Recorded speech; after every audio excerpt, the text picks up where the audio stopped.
किसान भाइयों, आप सभी का स्वागत है।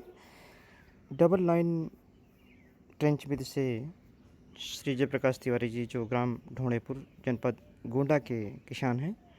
गन्ने की बुआई अक्टूबर में 26 अक्टूबर को गत वर्ष यानी पिछले साल की गई थी।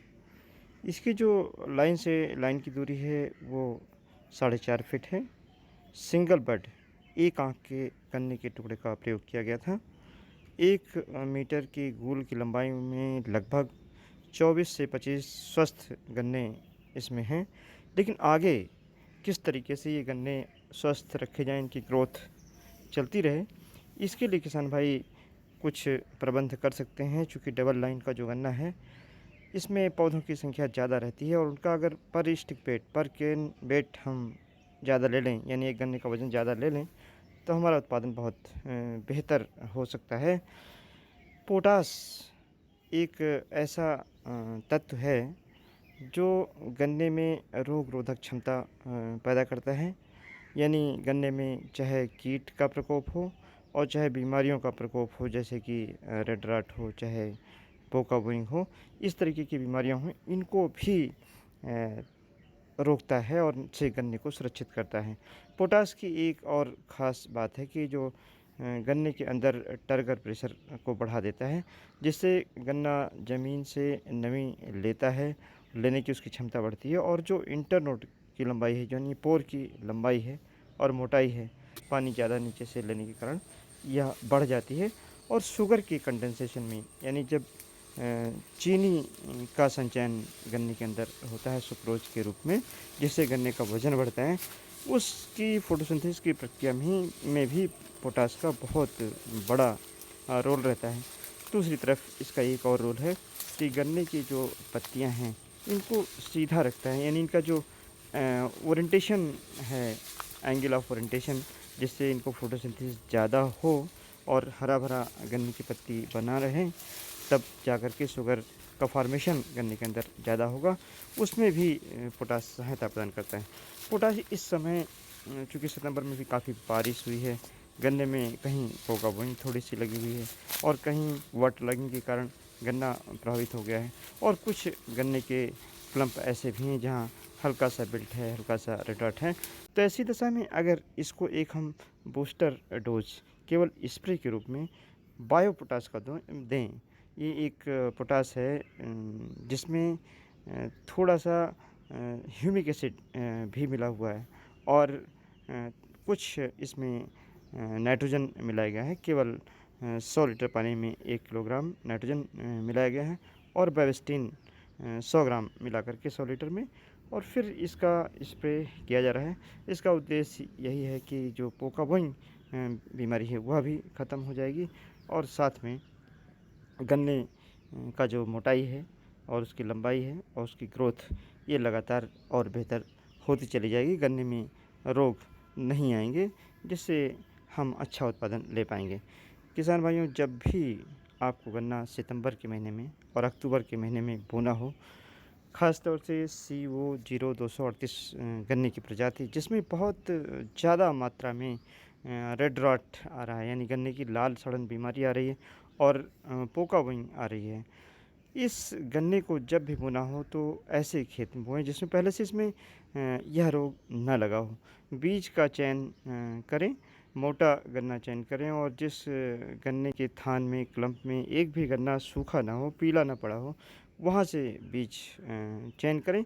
हम आपको बार बार बताते हैं कि एक गन्ने का वज़न, बीज गन्ने का वज़न लगभग 2 किलोग्राम होना चाहिए। ऐसे बीज का चयन करें। मोटा गन्ना होता है स्वस्थ, उसमें रोग इनाकुलम रहने की संभावना बहुत कम हो जाती है, इसलिए मोटे गन्ने का चयन करें। गन्ने के बीज के चयन के बाद इसका ट्रीटमेंट अवश्य करें। ट्रीटमेंट कैसे करें? अभी बेविस्टिन आप ले सकते हैं, साफ नाम से दवाई आती है, हेक्सास्टॉप आती है, इसमें से कोई एक दवाई ले लें, कॉपर ऑक्सीक्लोराइड ले लें, और 200 ग्राम कार्बनडाजिम 100 लीटर पानी में मिला करके, या जितनी पानी की आपको आवश्यकता हो, पानी की अगर आवश्यकता आपको 300 लीटर है तो 600 ग्राम दवाई ले लें, और इसमें गन्ने के जो टुकड़े हैं इनको भिगो दें। कितनी देर के लिए? कम से कम आधा घंटे के लिए। इसी में 1 किलोग्राम यूरिया डाल दें 100 लीटर पानी में, और इमिडाक्लोरपिड 100 मिलीलीटर डाल दें, जिससे अगर कोई कीड़ा बीमारी जड़ के पास आएगा वह भी ख़त्म हो जाएगा और red rot, wilt, set rot जैसे जो फंगस गन्ने में लगते हैं वह भी इससे रुक जाएंगे। इसके साथ साथ रेड रॉट और विल्ट आदि को रोकने के लिए गन्ने में ट्राइकोडर्मा का प्रयोग ज़रूर करें। गोबर की खाद में ट्राइकोडर्मा को मिला लें। 2 किलोग्राम ट्राइकोडर्मा 2 कुंटल गोबर की खाद में मिला करके छायादार स्थान में पानी छिड़क करके ऊपर से गनी बैग रख दें, ढक दें और फिर इसको खेत में बिखेर करके तब बुआई करें। गन्ने की जब भी बुआई करनी हो जिंक बुआई के समय नहीं डालें, बल्कि 10 से 12 किलोग्राम प्रति एकड़ जिंक आखिरी जो गन्ने की खेत की तैयारी की जुताई है उसमें डाल करके और खेत में मिला दें तो गन्ना बेहतर होगा।